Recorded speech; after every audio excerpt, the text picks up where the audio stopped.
Hey everybody, welcome back to Racing Direct. It's the post-Monaco Grand Prix, and it was a pretty interesting and slightly boring weekend to say the least.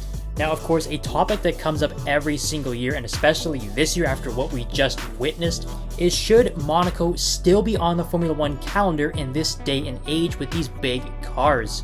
Now, of course, first and foremost, I will remind you to hit those magic buttons, subscribe and like, share the videos, leave comments. Let's jump into this topic. So yes, I did mention this is something that comes up pretty much every year around this time of the Monaco Grand Prix, but especially this year, because this one felt even more boring than previous seasons, unfortunately. That is all because of that first lap incident where Sergio Perez and Kevin Magnussen collided, took Nico Hülkenberg with them, of course, and brought out a red flag. And because of the current rules under Formula 1 where you can change tires under red flag conditions, this allowed the front runners to go onto hard tires and stretch them all the way to the end of the race. They never had to pit again, and that is one of the main fun things that does happen in Monaco is the intense strategy battles, because as we all know, track position is everything in this race. So unfortunately, when you take that factor away right at the start of the Grand Prix, it unfortunately, yes, is a bit of a procession where nobody can overtake. And one of the main problems that everyone had when they went onto the hard tires is they needed them to stretch for 78 laps.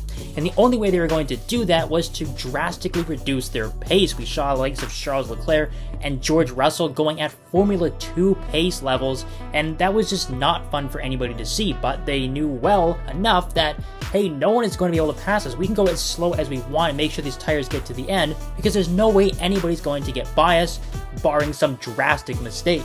So unfortunately, there was really no action after the first lap. The only thing we could count on was Lance Stroll giving himself a puncture so we could actually see some overtakes when he went into the soft tires, because other than that, there really wasn't much happening after that opening lap crash.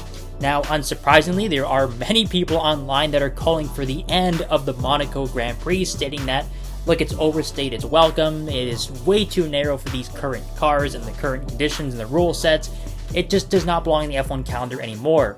Well, the other side is saying that this is the most famous race in Formula 1. It's one of the three major events of the Motorsport Triple Crown. Of course, you just cannot get rid of this, and it's not the track's fault that the cars are just way too big in this day and age. And that is one statement I definitely agree with. The cars are way too big. It doesn't even matter if it's Monaco or Spa or any other track. We can all see that overtaking is much harder nowadays, and one of the main reasons is because of these big, giant, chonky cars. I myself was actually lucky enough to head to the historic Monaco Grand Prix a couple of years ago in 2022 and watch some very fantastic old Formula race cars battling hard on the Circuit de Monaco with ease, because the cars are much narrower, they're much smaller, shorter wheelbases. They could actually have some great racing action. Of course, that's what they had many eras ago back in the day, and it's something we just don't have right now, unfortunately, with these big cars.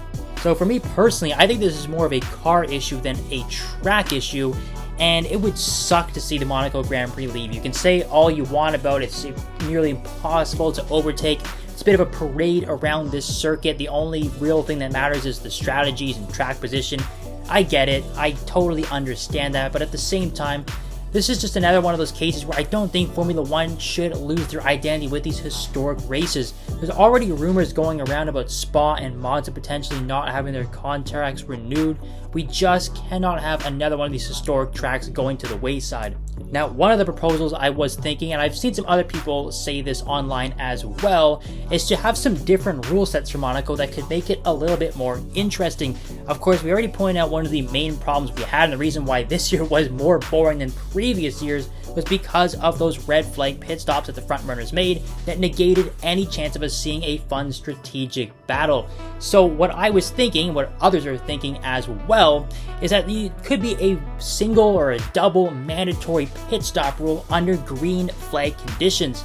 So you can go ahead, and if there's a red flag on the first lap, again, if you want to throw hard tires on, be my guest, but you also have to make another stop while the track is still green, and this would ensure us that we still get those awesome strategic battles that does make Monaco pretty darn interesting. I mean, look, it doesn't really seem like Formula 1 has any interest in changing their red flag procedures.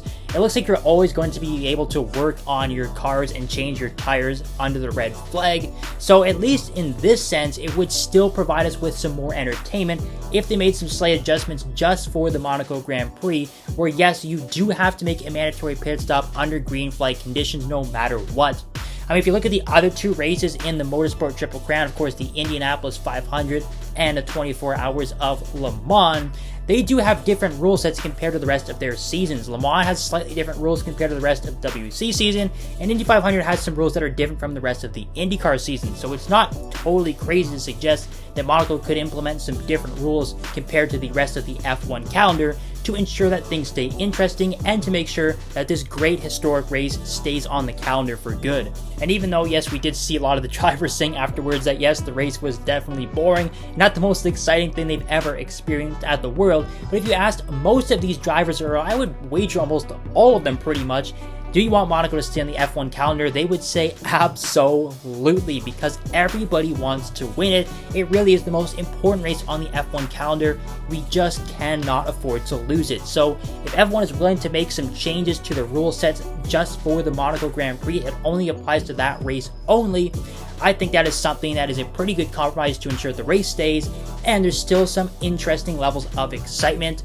We all know how exciting and fantastic the qualifying sessions are every single year in Monaco, so if we could just spice up the race a little bit more with some added rule sets and some small changes, I think that would be the best option for everybody. But give me your thoughts in the comments down below, guys. Do you think Monaco should stay on the calendar? Do you think it should be dropped altogether? And do you think there's some changes that they could make to make it more interesting? Let me know those thoughts, and of course, I'll remind you again to hit subscribe and like the videos. It really helps, guys. We really appreciate it, and we'll see you next time on Racing Direct.